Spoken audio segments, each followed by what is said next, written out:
আজকে আমি আপনাদের সাথে সম্পূর্ণ নতুন এবং ভিন্নধর্মী একটা কনসেপ্ট শেয়ার করতে যাচ্ছি। এই কনসেপ্টটা আমার মাথায় দীর্ঘদিন থেকেই ঘুরপাক খাচ্ছে। ফাইনালি কনসেপ্টটা সামনে নিয়ে আসলাম। বর্তমানে দেশের রাজনীতির অবস্থা একটু ভাবুন। শুধু বর্তমানেই না, ইতিহাস ঘেঁটে দেখলে দেখা যাবে অতীতেও দেশে এমন রাজনৈতিক সংকট অনেকবার দেখা দিয়েছিল। হ্যাঁ, আপনারা হয়তো কিছুটা অনুমান করতে পেরেছেন। আমার কনসেপ্টটা রাজনীতি কেন্দ্রিক বা রাজনীতি নিয়েই।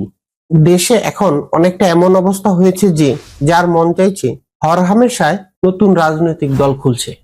শুধু যে আমাদের দেশেই রাজনৈতিক দল খুলছে এমন না। এই তো কিছুদিন আগের খবর, বিখ্যাত বিজনেসম্যান ধনকুবের ইলন মাস্ক নতুন রাজনৈতিক দল খোলার ঘোষণা দিয়েছেন, যার নামও প্রকাশ পেয়েছে আমেরিকান পার্টি। তো যাই হোক, আমারও সম্পূর্ণ নতুন একটা দল খোলার চিন্তা, কিন্তু কনসেপ্ট একটু আলাদা, যেটা অন্য সব রাজনৈতিক দলগুলো থেকে সম্পূর্ণ ভিন্ন। এখন আপনি বলতেই পারেন সবাই একই কথা বলে, তাদের দল সম্পূর্ণ আলাদা। এই ভিডিওটা কষ্ট করে একটু দেখুন, আশা করছি আপনার সময় বৃথা যাবে না, একটু হলেও আপনি আশার আলো দেখবেন। তো এই দল কোন কোন দিক থেকে ভিন্ন হবে সেই বিষয়গুলো একে একে বিস্তারিত তুলে ধরবো। যদি আপনার কাছে নতুন এই কনসেপ্টটা ভালো লাগে তাহলে আমাদের লাইক, ফলো, সাবস্ক্রাইব করে সাথে থাকবেন। রাজনীতি নিয়ে এমন সব নতুন নতুন কনসেপ্ট বা চিন্তা ভাবনা একে একে আপনাদের সাথে শেয়ার করব, আপনার ভালো লাগবে নিশ্চয়ই। প্রথমেই বলি, নতুন এই দল বর্তমানে শুধু ডিজিটালি এক্সিস্ট করবে, এর কোনো অফিস বা ঠিকানা বর্তমানে নেই। আপনারা অনেকেই হয়তো জানেন, ইসি অর্থাৎ নির্বাচন কমিশনের অনেকগুলো শর্তের মধ্যে প্রধান একটা শর্ত হলো রাজনৈতিক দলের একটি প্রধান কার্যালয় থাকতে হবে এবং সাথে আরো অনেক শর্ত পূরণ করে নির্বাচন কমিশন বরাবর আবেদন করতে হয়। সেই আবেদনের প্রেক্ষিতে নির্বাচন কমিশন সবকিছু যাচাই বাছাই করে সবকিছু ঠিকঠাক থাকলে ওই দলের নিবন্ধন অনুমোদন দেয়, অন্যথায় আবেদন বাতিল। নির্বাচন কমিশন দেশের প্রেক্ষাপট অনুযায়ী নতুন রাজনৈতিক দলের নিবন্ধনের সময় বেঁধে দেয়, আবার কখনো কখনো সেই সময় বর্ধিতও করে থাকে। বাংলাদেশে এখন মোটামুটি 50টির মতো নিবন্ধিত রাজনৈতিক দল আছে। আপনারা জেনে অবাক হবেন, এবছর অর্থাৎ 2025 সালে আরো প্রায় 140টিরও বেশি নিবন্ধন জমা পড়েছে। এর মধ্যে প্রায় 65টির মতো আবেদন ইতিমধ্যেই বাতিল হয়ে গেছে। এই তো কিছুদিন আগেই অর্থাৎ গত 22 জুন নতুন দল নিবন্ধনের বর্ধিত সময়ও পার হয়ে গেল। সেই হিসাবে আপাতত আমাদের নিবন্ধন নেওয়ার বা আবেদন করার কোনো সুযোগ নেই। তো আপাতত এই দলের ফিজিক্যালি কোনো অফিস বা শাখা অফিস নেই। এখানে একটা কথা বলে রাখা ভালো, হ্যাঁ, ভবিষ্যতে যদি সত্যি এই দল রাজনৈতিক দল হিসেবে আবির্ভাব হতে পারে তাহলেই কেবলমাত্র অফিস নেওয়া হবে।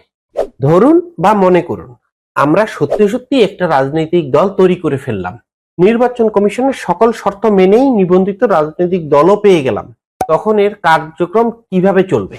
প্রথমত আমাদের দেশের একটা প্রচলিত রীতি বা নীতি হলো বড় বড় সভা সমাবেশ করা। আমরা এই সব সভা সমাবেশ থেকে দূরে থাকব। একটা সমাবেশ মানে হাজার হাজার মানুষ নিয়ে জড়ো করা, আর সেখানে কথার ফুলঝুরি ফোটানো, নানা রকম হুমকি ধমকি, আশা আর প্রতিশ্রুতি দেওয়া। আমরা টোটালি এই সব কর্মকাণ্ড থেকে বিরত থাকব। তাহলে তো একটা প্রশ্ন ওঠাই স্বাভাবিক, আমাদের প্রচার প্রসার হবে কিভাবে? হ্যাঁ, আমাদের প্রচার প্রসার হবে অনলাইনে। আমরা মানুষকে বিরক্ত করব না, মানুষকে রাস্তায় নামাবো না। আমাদের পূর্ব অভিজ্ঞতা থেকে আমরা দেখেছি, একটা রাজনৈতিক দলের যে কোনো ধরনের কার্যক্রমই থাকুক না কেন, পুরো রাস্তা জ্যাম হয়ে যায়, মানুষের ভোগান্তি বাড়ে।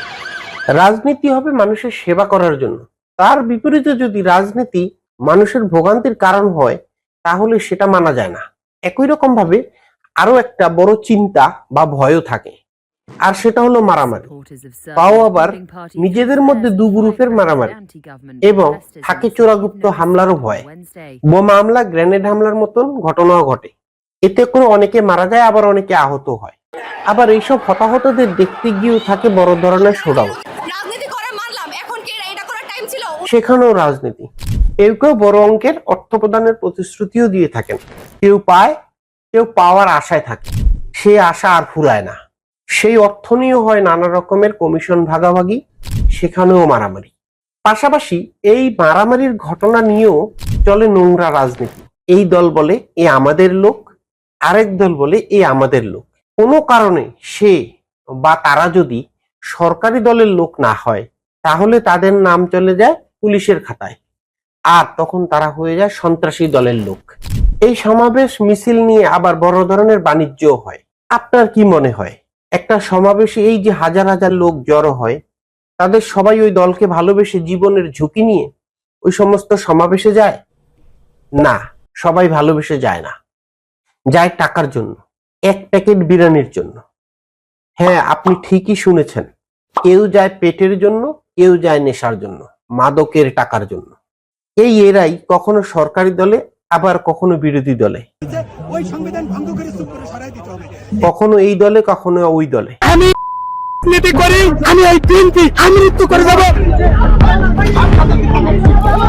অর্থাৎ যেখানে টাকা সেখানেই তারা। তাহলে একটা গল্প বলি, শোনেন। অনেক আগের কথা, তাও খুব বেশি হবে না, সালের কথাটা উল্লেখ করছি না। তখন স্টুডেন্ট অবস্থায় আমরা কয়েকজন মিলে একটা বাসা ভাড়া নিয়ে থাকতাম। তো আমাদের বাসায় নিয়মিত একজন বুয়া রান্নার কাজ করতেন। বাসার সবকিছুই আমি দেখভাল করতাম। তো একদিন ওই বুয়া আমাকে ডেকে বলছে, মামা, আমি কিন্তু শুক্রবারে আসতে পারবো না। আমি স্বাভাবিকভাবেই জানতে চাইলাম কেন। উনি বললেন, শুক্রবারে ম্যাডামের মিটিং আছে, আমাকে মিটিং এ যেতে হবে। আমি তো অবাক, বলে কি? উনি শুধু আমাদের বাসাতেই না, আরো দুটো বাসায়ও রান্নার কাজ করে, সে আবার মিটিং এ যাবে? আমি একটু অবাক হয়েই জানতে চাইলাম, কোন ম্যাডাম, কিসের মিটিং? তখন সে বলল, আরে প্রধানমন্ত্রী। ও, তা আপনি সেখানে গিয়ে কি করবেন? তখন উনি বিস্তারিত বললেন, মিটিং এ গেলে এক একজন 200 টাকা করে পাবো, আবার সাথে এক প্যাকেট বিরিয়ানি। আমার দায়িত্বে আরো 5 জনকে নিতে হবে, তাদের বাবদ আমি আরো 100 টাকা বেশি পাবো। তখন আমার মাথায় ঢুকলো এত লোকের পিছনের রহস্য। তাহলে বোঝেন, এই বুয়াকেও আবার কোনো এক স্থানীয় ছোট নেতা অন্য কোনো এক নেতার কাছে বিক্রি করে আরো বেশি অর্থ কামিয়েছে। সেই থেকে আমি প্রায় প্রত্যেকটা এমন সমাবেশ মহাসমাবেশে খেয়াল করি, দেখি এমন সব খেটে খাওয়া লোকদের হয়তো সামান্য কিছু টাকার লোভে এইসব সমাবেশে এনে জড়ো করে। শুধু যে এই শ্রেণীর তা না, ছোট ছোট বাচ্চাদেরও এমন সব মিছিল মিটিং এ দেখা যায়, যাদের বেশিরভাগেরই ভোটেরও বয়স হয় নাই। এদের প্রায় বেশিরভাগদেরই কেউ না কেউ মাথা গুনে কিনে আনে বা বিক্রি করে। তো এই ছিল মিছিল মিটিং ঘিরে এক ধরনের বাণিজ্য। খুঁজলে এমন আরো অনেক বাণিজ্যের খোঁজ বেরিয়ে আসবে, সেদিকে এখন আর গেলাম না, পরে আবার অন্য কোনো ভিডিওতে সেগুলো খোঁজার চেষ্টা করব। তাই আমাদের পরিকল্পনায় মিছিল মিটিং সমাবেশ মহাসমাবেশ বাদ। তাহলে এই দলের প্রচার হবে কিভাবে? আগেই বলেছিলাম, আমাদের প্রচার প্রসার হবে ডিজিটালি, অর্থাৎ অনলাইনে, সোশ্যাল মিডিয়ায়। জনগণ সেখানেই আমাদের ফলো করবে, সেখান থেকেই আমাদের বার্তা নিবে, কোনো মিছিল মিটিং এর প্রয়োজন পড়বে না। এখন আপনাদের মনে একটা প্রশ্ন জাগতেই পারে, দেশের সব জনগণ তো ইন্টারনেটে নেই। হ্যাঁ, আপনি ঠিকই ধরেছেন। বিভিন্ন পত্র পত্রিকার তথ্য মতে বাংলাদেশে বর্তমানে ইন্টারনেট ব্যবহারকারী প্রায় 50%, আর শুধুমাত্র ঢাকায় ব্যবহারকারী আরো বেশি, প্রায় 70%। এই সংখ্যা দিন দিন বাড়ছেই, তাই আমাদের এই নিয়ে চিন্তাও নেই, কারণ এর পাশাপাশি বিভিন্ন গণমাধ্যম তো আছেই। বর্তমানে প্রায় প্রতিটি মানুষই কোনো না কোনো ভাবে টিভি দেখেই, তাই গণমাধ্যম বা টিভির মাধ্যমেও আমাদের অনেকটা প্রচার অটোমেটিক্যালি হয়ে যাবে।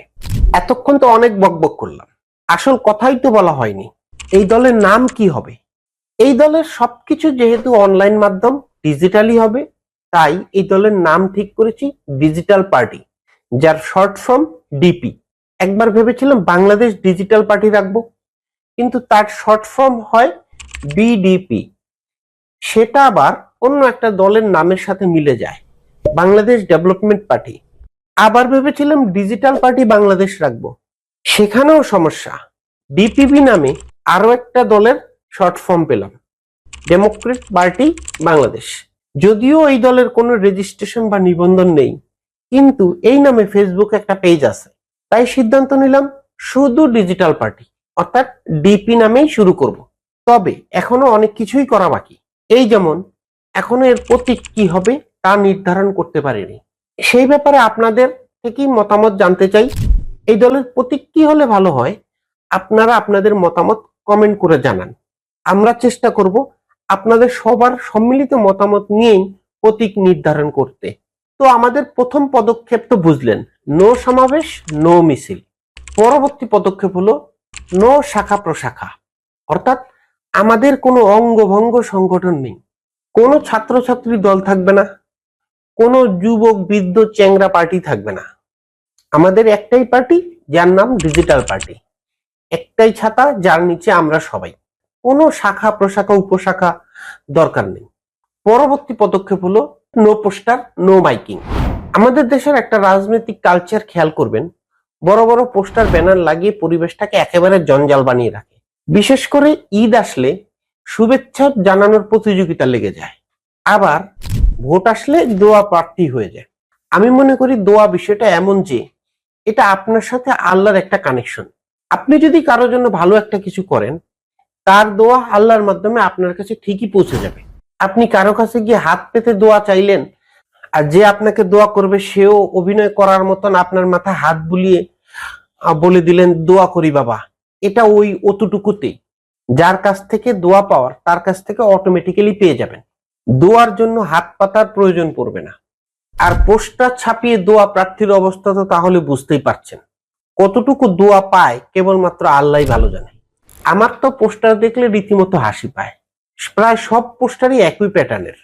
খেয়াল করবেন, পোস্টারের উপরে ডানে বা বামে 2 জন বা 3 জনের মুখ, কোন কোন দলের ক্ষেত্রে একজনও থাকতে পারে। এদের মধ্যে আবার কেউ কেউ অনেক আগেই পৃথিবীর মায়া ছেড়েছেন, কেউ কেউ এখনো পৃথিবীতে আছেন, হতে পারে দেশে বা বিদেশে। বেশিরভাগ ক্ষেত্রে এটাই বুঝিয়ে দেয় উনি কোন দলের হয়ে দোয়া চাইছেন। এরপরই আসে ওই এলাকার সিনিয়র বা জুনিয়র নেতাদের ছবি। ছবি তো নয়, মুখ। এরা সবাই দোয়া প্রার্থী। কেউ দোয়া পেয়েছেন, কেউ দোয়া পাওয়ার অপেক্ষায় আছেন বা লাইনে আছেন। তাহলে কি দাঁড়ালো? No poster. কারণ পোস্টার পরিবেশের ক্ষতি করে, জঞ্জাল তৈরি করে। তাহলে আপনি বলতেই পারেন নির্বাচন করবেন কিভাবে? আছে, সেই পরিকল্পনাও আছে। আমরাও পোস্টার ব্যবহার করব। সেটা না হয় নির্বাচন প্রক্রিয়া নিয়ে যে ভিডিও করব সেখানেই আলোচনা করব।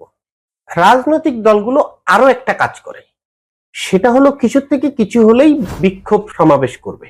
আর এটা আরো ভয়ানক।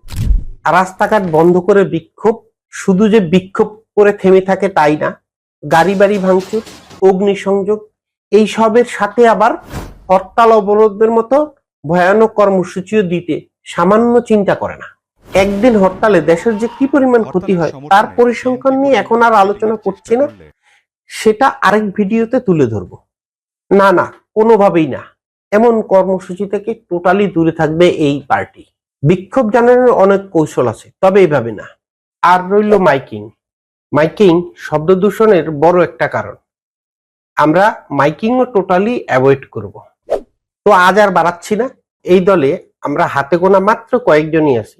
আপনাদের ভালোবাসা পেলে দেশ গঠনে সুন্দর সুন্দর চিন্তা ভাবনা নিয়ে সামনে এমন আরো অনেক ভিডিও আসতে যাচ্ছে।